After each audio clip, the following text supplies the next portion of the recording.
Hello guys, मेरा नाम है सूर्या और आप देख रहे हैं Andro Java Tech for you YouTube channel. Guys, इस सेशन में हम लोग डिस्कस करने वाले हैं कि किसी भी जावा ऑब्जेक्ट की साइज को कैसे निकाला जा सकता है। अगर आप जावा के अंदर कोई ऑब्जेक्ट है और उस ऑब्जेक्ट की साइज को फाइंड आउट करना चाहते हैं तो कैसे निकालेंगे। तो गाइज, इसके लिए मैं जावा के अंदर एक मेथड होता है जिसको हम बोलते हैं प्री मेन मेथड, उसको यूज करने वाले हैं। और प्री मेन मेथड जो हमारा है ये बेसिकली इंस्ट्रूमेंटेशन टाइप का पैरामीटर लेता है। उसका यूज करके जावा एजेंट के थ्रू मैं आपको बेसिकली किसी ऑब्जेक्ट की साइज को निकालना आपको बताने वाला हूँ।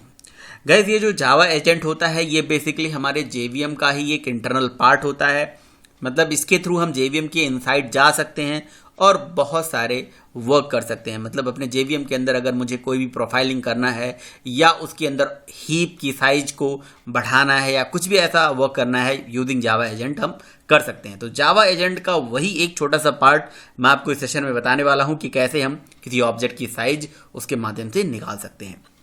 So guys, without wasting time, let's get started the session and go to the step। क्या क्या हमें स्टेप परफॉर्म करने होंगे तो चलिए देखिए। सबसे पहले हम क्या करेंगे, हम एक छोटा सा कोई भी एक प्रोग्राम ले लेते हैं, कोई भी एक क्लास ले लेते हैं जिसके ऑब्जेक्ट की साइज हमें निकालनी है। से हमने एक क्लास यहाँ पे बना दिया जिसका नाम है ए, और मान लीजिए मुझे इसके इस पर्टिकुलर क्लास के ऑब्जेक्ट की साइज फाइंड आउट करनी है।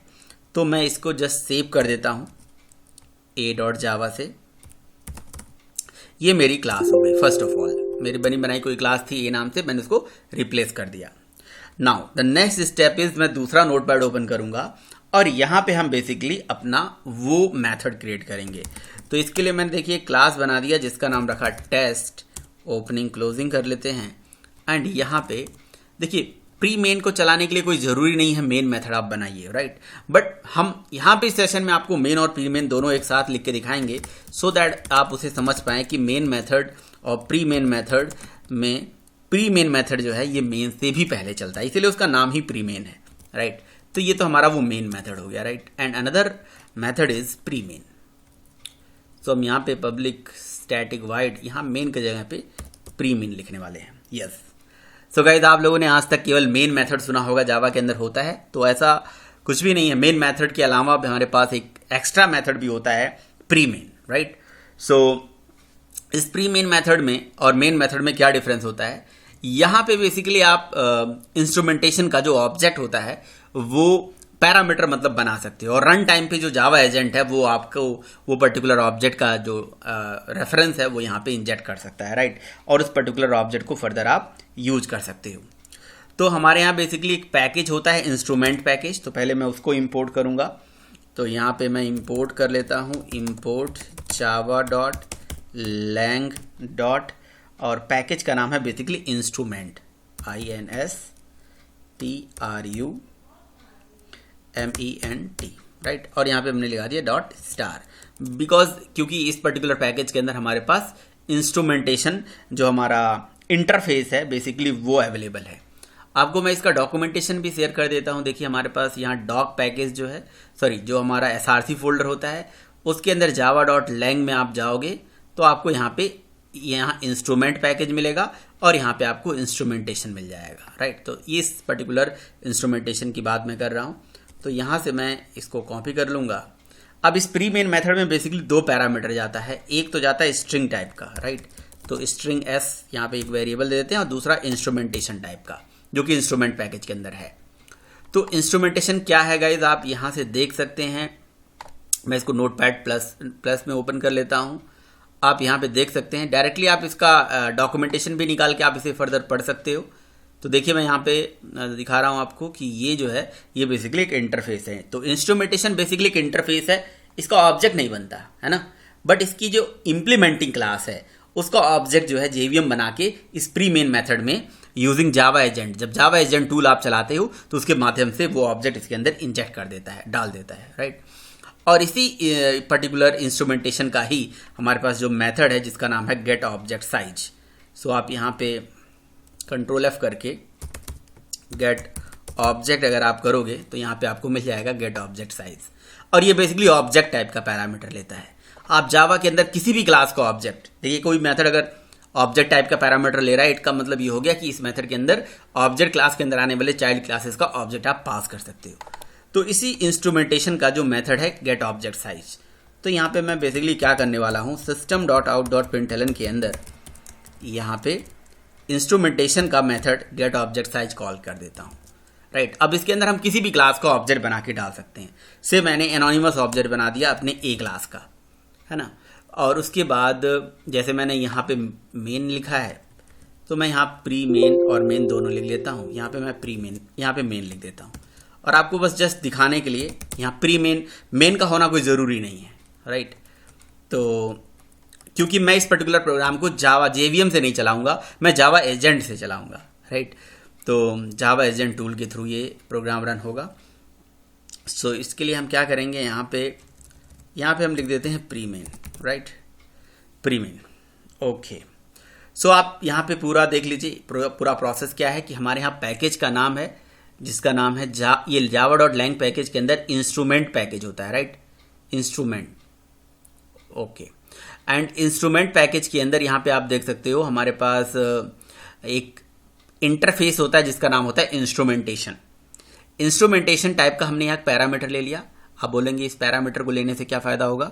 इस पर्टिकुलर पैरामीटर में जो इंस्ट्रूमेंटेशन इंटरफेस की इंप्लीमेंटिंग क्लास होगी उसका ऑब्जेक्ट JVM रन टाइम पे यहाँ भेज देगा जावा एजेंट के थ्रू, और उस ऑब्जेक्ट पे हम मेथड चला देंगे गेट ऑब्जेक्ट साइज, जिससे हम जो भी ऑब्जेक्ट यहाँ पे डालेंगे उसकी जो साइज होगी, तो हम पहले एक किसी ऑब्जेक्ट की मिनिमम साइज निकाल के देखते हैं कि किसी ऑब्जेक्ट की मिनिमम साइज क्या होगी। तो वो साइज यहाँ से निकाल लेंगे। देन चलिए तो इसको पहले सेव कर लेते हैं अगेन test.java से। ये लीजिए, ये हमारी 2 क्लास यहाँ पे बन गई, राइट। अब देखिए जावा एजेंट को चलाने के लिए हमें क्या करना होता है, इस पर्टिकुलर प्रोग्राम को एक मैनिफेस्ट फाइल और एक जार फाइल के थ्रू इसको हम यूज़ करने वाले हैं। तो देखिए इसके लिए हमें एक मैनिफेस्ट फाइल की ज़रूरत पड़ेगी, और मैनिफेस्ट फाइल बेसिकली क्या करती है, इस पर्टिकुलर क्लास की जो इन्फॉर्मेशन है वो अपने पास रखेगी। तो आप नोटपैड ओपन करिएगा और नोटपैड के सबसे टॉप वाले कोऑर्डिनेट पे 00 कोऑर्डिनेट पे जाके आप यहाँ पे लिख दीजिएगा pre main, right, and hyphen, अब यहाँ पे लिखिएगा क्लास का C कैपिटल होगा, प्री मेन का P कैपिटल होगा, एंड यहाँ कॉलन लगाने के बाद स्पेस लगा दीजिए। देन अपनी क्लास का नाम लिख दीजिए। मेरी क्लास का नाम था टेस्ट, जिसको मैं रन करने वाला हूँ, and then hit enter button, right. ये सारा स्टेप आप बिल्कुल उसी तरह से करेंगे जैसे मैंने आपको बताया है। 0 कोऑर्डिनेट पे जाके pre main hyphen class colon, उसके बाद क्लास का नाम, एंड उसके बाद एंटर बटन। आप यहाँ एंटर करना भी मत भूलेंगे, एंटर जरूर करेंगे आप। इसके बाद इस पर्टिकुलर फाइल का जो नाम है .mf एक्सटेंशन से सेव कर सकते हैं। बेसिकली ये मैनिफेस्ट फाइल होती है, आप manifest.mf भी लिख सकते हो, तो मैं my.mf भी लिख सकता हूँ, डजेंट मैटर, आप कुछ भी लिख सकते हो, ठीक है। ये मेरा मैनिफेस्ट फाइल बन गई। तो देखिए क्या क्या स्टेप था। सबसे पहले तो हमने वो क्लास लिया है जिसका हम ऑब्जेक्ट की साइज निकालना चाह रहे थे, राइट। तो हमारी ए नाम की क्लास थी जिसका हम ऑब्जेक्ट की साइज निकालना चाह रहे थे। ये हमारी टेस्ट नाम की क्लास है, और ये हमारा मैनिफेस्ट फाइल है जो हमने बनाया है my.mf करके। Where is my.mf, this is a my.mf file. तो ये 3 फाइल हमारे लिए बनाना बहुत ज़रूरी होगा, राइट। अब इसके बाद क्या करेंगे अब हम उस लोकेशन पे जाएंगे जहाँ पे ये प्रोग्राम है। सो मैंने यहाँ पे डेस्कटॉप पे जाके CMD लिखूँगा, और इस पर्टिकुलर CMD पे सबसे पहले आप अपने प्रोग्राम को कंपाइल करेंगे। देखिए जैसे मैं जावा-सी और test.java को कंपाइल करूँगा तो ए क्लास तो अपने आप कंपाइल हो जाएगी, क्योंकि ए क्लास उसके अंदर यूज्ड हुई है। अब यहाँ बेसिकली एरर इसलिए आ रहा है क्योंकि हमने यहाँ पे सेमी कॉलन नहीं लगाया है इस पर्टिकुलर स्टेटमेंट को लिखने के बाद। सो सेमी कॉलन हमने लगा दिया। Okay, now minimize it and clear the screen and again compile the program. Now perfectly it is compiled. दोनों क्लास कंपाइल हो गए, ए भी और टेस्ट भी। अब क्या करेंगे, देखिए अगला काम ये होगा कि इस पर्टिकुलर प्रोग्राम को कंपाइल करने के बाद हमें एक बनाना होगा जार फाइल अपने इस पर्टिकुलर क्लास के लिए, और उस जार फाइल से हम बनाएंगे एक मैनिफेस्ट फाइल, मतलब मैनिफेस्ट के अंदर इसको ऐड करेंगे जार फाइल को, राइट। तो जार फाइल बनाने के सिंटैक्स होता है जावा के अंदर jar cvf create verbose and file, C for create. देखिए जार टूल लेके जब आप एंटर मारते हो तो आपको जार के बहुत सारे ऑप्शंस दिख जाते हैं, C for create, V for verbose output, F for file, है ना। तो मैं इसे क्लियर करता हूँ। तो उसी में से मैं जार सी वी एफ यूज कर रहा हूँ। तो यहाँ पे वी जो है ऑप्शनल होता है, ओनली सी एफ भी लिख दोगे तो चलेगा। वी मतलब वर्बोज आउटपुट, ये वर्बोज आउटपुट आपको यहाँ पे दिखेगा। अब हम जार फाइल किस नाम से बनाएंगे, से मैंने यहाँ पे टेस्ट डॉट जार बना दिया, ठीक है। और किसके लिए बनाना है, मुझे टेस्ट क्लास के लिए बनाना है, तो मैंने टेस्ट डॉट क्लास लिख दिया। तो मैंने टेस्ट क्लास के लिए एक जार फाइल बना दिया, normal jar file, okay, not executable jar file, simple jar file create कर दी, ठीक है। अब इस पर्टिकुलर जार फाइल को हमें मैनिफेस्ट के साथ अटैच करना पड़ेगा, सो दैट हम जब जावा एजेंट को इस जार फाइल को दें तो वो उस मैनिफेस्ट के थ्रू इसकी इंफॉर्मेशन को रीड कर पाए। देन हमने यहाँ पे लगा दिया जार। अब देखिए, हम CVF का मतलब होता है create verbose output and file. तो यहाँ पे हम CVF न चला के अब चलाएंगे CMF, क्रिएट मैनिफेस्ट फाइल। समझ में आई बात? Yes, create manifest file. So yes, so jar and CMF, यानी कि जार के अंदर हम मैनिफेस्ट फाइल को ऐड करेंगे, लिखेंगे जार CMF। देन उसके बाद यहाँ पे हम यूज़ करेंगे अपनी मैनिफेस्ट फाइल का नाम। मैनिफेस्ट फाइल का नाम है हमारे बेसिकली my.mf, यस, ये हमारी फाइल का नाम है। और जार फाइल का नाम है हमारे टेस्ट डॉट जार, और हमारी क्लास का नाम है टेस्ट डॉट क्लास। तो मतलब हमने जार के अंदर अपनी मैनिफेस्ट फाइल को ऐड कर दी, राइट। तो jar CMF create manifest file, this particular MF file का नाम, देन जार फाइल का नाम, देन क्लास का नाम लिख के एंटर करा, ठीक है। अब हमारी जो पर्टिकुलर मैनिफेस्ट के अंदर हमारी जार हमारी मैनिफेस्ट के अंदर ऐड हो गई, ओके, मतलब सॉरी, मैनिफेस्ट फाइल जार के अंदर ऐड हो गई, राइट। अब उसके बाद हम क्या करेंगे, इस पर्टिकुलर जार फाइल को जावा एजेंट को देंगे और प्रोग्राम को रन करेंगे। तो हम यहाँ पे चलाएंगे जावा। देखिए, नॉर्मल एप्लीकेशन जावा और क्लास का नाम लिखते हो आप, रन हो जाता है, राइट। हम यहाँ पे जावा टूल JVM को ही जावा एजेंट के माध्यम से कैसे चलाएंगे, तो देखिए जावा एजेंट के लिए जावा जब लिख के एंटर मारते हो ना आप, तो देखिए यहाँ पे जावा के बहुत सारे ऑप्शंस आपको दिख जाते हैं। जैसे यहाँ पे आपको एक हाइफन एजेंट दिखेगा ऑप्शन, आप देखिएगा यहाँ पे हाइफन एजेंट ऑप्शन दिखेगा। देखिए agent is load native agent library to the fully path, right. ये इसके बारे में बताया जा रहा है, बट ये समझ लो कि ये JVM के इनसाइड पहुंच जाता है। तो हमने यहाँ पे लिखा जावा हाइफन जावा एजेंट, जावा AGENT, राइट। तो जावा हाइफन जावा एजेंट। उसके बाद यहाँ पे हम लगाएंगे कॉलन, अपनी जार फाइल का नाम लिखेंगे test dot jar, and then उसके बाद हम अपने पर्टिकुलर क्लास का नाम लिखेंगे। हमारी क्लास का नाम है टेस्ट, तो ओनली हम टेस्ट लिख देंगे, राइट, इस तरह से। तो Java hyphen Java agent and jar, और लिख के यहाँ पे एंटर बटन करेंगे। Yes, now you can see, perfect. So इस तरह से आप देख सकते हो कि भाई हमारे इस पर्टिकुलर जावा एजेंट के माध्यम से हमारा जब प्रोग्राम चला तो यहाँ पे प्री मेन मेथड पहले चला, और उसके बाद 16 आया एंड देन मेन आया। तो ये प्री मेन क्या है, हमारा जो मेन मेथड है उससे पहले भी चलने वाला एक मेथड, जिसके अंदर इंस्ट्रूमेंटेशन आया था। जिस इंस्ट्रूमेंटेशन के ऑब्जेक्ट से हमने गेट ऑब्जेक्ट साइज मेथड चलाया, और हमें हमारे किसी ऑब्जेक्ट की जो डिफ़ॉल्ट साइज होती है, यानी कि कहते हैं बाय डिफ़ॉल्ट, मैं कई बार आपको जब बेसिक कंसेप्ट पढ़ाता हूँ उस कंसेप्ट में मैंने आपको बताया किसी ऑब्जेक्ट की जो मिनिमम साइज होती है वो होती है, डिपेंड करती है वो किस मतलब कौन सा JVM पे आप प्रोग्राम चला रहे हो सकता है 32 बिट के JVM पे इसकी साइज 8 बाइट होती है, बट ये हमारा 64 बिट का JVM, इसलिए यहाँ पे 16 बाइट यहाँ पे बाय डिफ़ॉल्ट स्पेस आता है।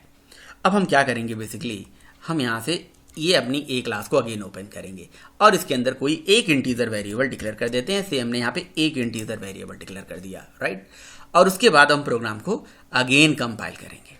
ये देखिए सारा स्टेप हम फिर से प्रोसेस फॉलो करेंगे, कंपाइल इट, एंड फिर उसके बाद यहाँ से हम इस पर्टिकुलर जार को क्रिएट कर देंगे। वैसे मेरे ख्याल से ये रिक्वायर्ड नहीं होता है, नेक्स्ट टाइम मैं डायरेक्टली आपको इसे चला के दिखाता हूँ।